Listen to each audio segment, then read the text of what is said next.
You're watching Sports.com. I'm Josh Rosenwald. We're joined on the phone with an exclusive interview with the lovely Josina Anderson, Emmy Award-winning journalist out in Denver. Josina, are you with us? Thank you for having me. I appreciate it. No, thank you. Thank you for being with us. So, Josina, I see you're an Emmy Award winner.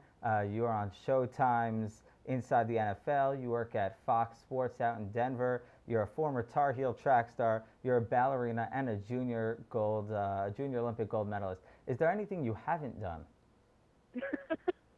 Plenty. There's plenty I haven't done, but I do have multiple, interests, especially in sports growing up, particularly from having a father who played professional soccer from Jamaica. So, that was in my household when I came up, and I think I'm just a byproduct of that. But, just pressing forward with my interests just like anybody else. Yeah, so your father, I did not know your father was a Jamaican soccer player, so I guess you watching that is what led to your career, or was it something else? No, I would say, that's part of it because, I grew up watching my father, play some. I have some memories of him playing. And obviously sports is a big thing in our household in terms of watching it. And then I also think, just having discussions around the dinner table with whatever was in the Washington Post or, different publications like that. And then being an athlete myself in high school just kind of piqued my interest around that time when I would say I was about, 16, 15. So, I mean, getting to the sports, sports reporting business is a tough business. So how'd you actually break into it? Into television, well, I was doing a lot of internships, through high school and college. It wasn't a journalism major. I majored in exercise sports science at Chapel Hill.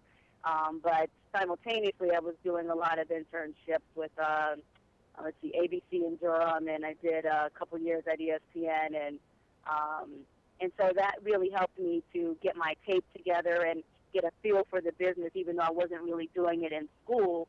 And from there, I got my first job in Oregon after doing my tape, maybe the last couple of months that I was in college. And I think I had maybe a week after graduation, and then I left for Oregon.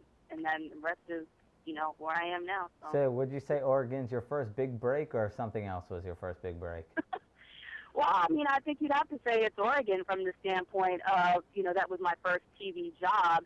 And, really I was doing a lot of just learning on the gig. I had just, some obviously familiarity from watching it on TV, which is a day-to-day tutorial on TV. And obviously, some of the internships and watching people do it there. But as far as getting in the seat myself, that was the first time, minus, what I did for my air check for my tape. So yeah, I was really literally learning it on the job. Well, you're a great role model. We're in a recession and everybody's just taking internships and getting all the practice that they can. And I guess you really show that, practice and hard work can get you to where you want to go. So I was doing a little bit of research about you, and it seems that you break some of the biggest news stories, in sports, and some huge announcements. What's the biggest announcement you say you would say you've ever broken before? The biggest story? Yeah. Gosh, I would probably say the StarCap story, which was in October 2008, where, sources had revealed to me that about 6 to 10 NFL players had tested positive under the steroid abuse policy, which led to the StarCap's litigation that is still ongoing 3 years later, through the Minneapolis courts and things like that, and obviously still affecting the players on the Vikings and the Saints. And so that was a pretty big one, and maybe the Ricky Williams one before that. But I would say that just because it was so much more widespread through so many various teams. And there's so many people out in the sports world, and how did StarCaps come to you? How did you end up breaking that? Well, even though I am based in Denver now, just like with anything, it's from knowing multiple people, I would say, to answer your question, and traveling and talking to lots of people. I even when I was coming up, I would say in local cable television, I was still spending my own money and sending myself all over the place, whether it was NBA All-Star or, just various NBA games or NFL games or things like that. When I was in D.C., even though I was working in local cable, I was still a personal trainer when I had gotten out the biz. And not every event was an event that the station would send me to. So if they couldn't send it, I would still fund it myself and go. Because I just feel like from an early age, I just grasped the concept of needing to connect and get out there, because you're not going to do it staring at four walls around you. You have to get out and connect. Yep, you got that. You got that. So, a lot of people watch all different different sorts of sports and games. And I guess they get to see the athletes, on TV, maybe in some interviews if they're lucky. But you really get a chance to interact with them. So my question to you is, who's your favorite athlete, not just on the field as an athlete, but off the field as a person? That's a good question. Off the field as a person, recently within Denver, Lord, an interview off the field and on the Lord, field. I don't know if he's so playing many. football. But... I mean, like I said, cover the NFL. There's a lot of good people who do a lot of good work off the field and on. I mean, I guess the best way I could answer your question is to say the type of athlete I prefer to interview, which is somebody who is personable and not guarded and willing to have a journalist, gain their trust, and is reliable, because a lot of times I need athletes to come in and do my show and things like that. So, that would be maybe the profile of an athlete that I would prefer, but there are a lot of people who fit that profile. You know what I mean? Yeah, no, I hear you. So I saw you actually have a couple of shows under development, at a couple of places. You want to talk about any of those?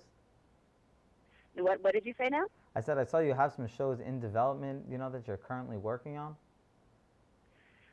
No. I don't have any shows that that you're saying that I'm producing myself. Is that what you're asking me? Yeah, that's what I'm asking you. No.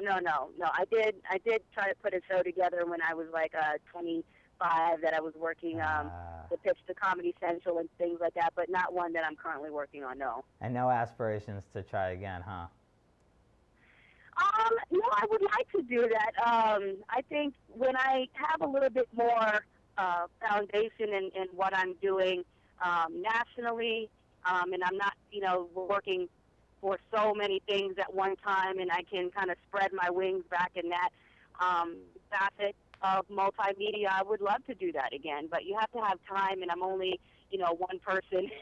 So, you have to have the time to be able to spread your wings that way. I hear you. So I just wanted to tell you before you go a couple of coincidences. First of all, one of the hosts we have here is Dower Reed. I'm told he's a friend of yours. Uh-huh. So you want to just give out a shout out to Dower Reed. And then, yes. And then the other one is, I heard your nickname is JoJo, or some people call you JoJo. Our marketing guy's name is JoJo, so I thought that was very interesting. So I wanted to thank you so much, Josina, for coming on and doing this interview with us. We really appreciate it, and we would look forward to having you again. And for all you sports viewers, thank you for watching, and come back for more exclusives. You're watching sports.com.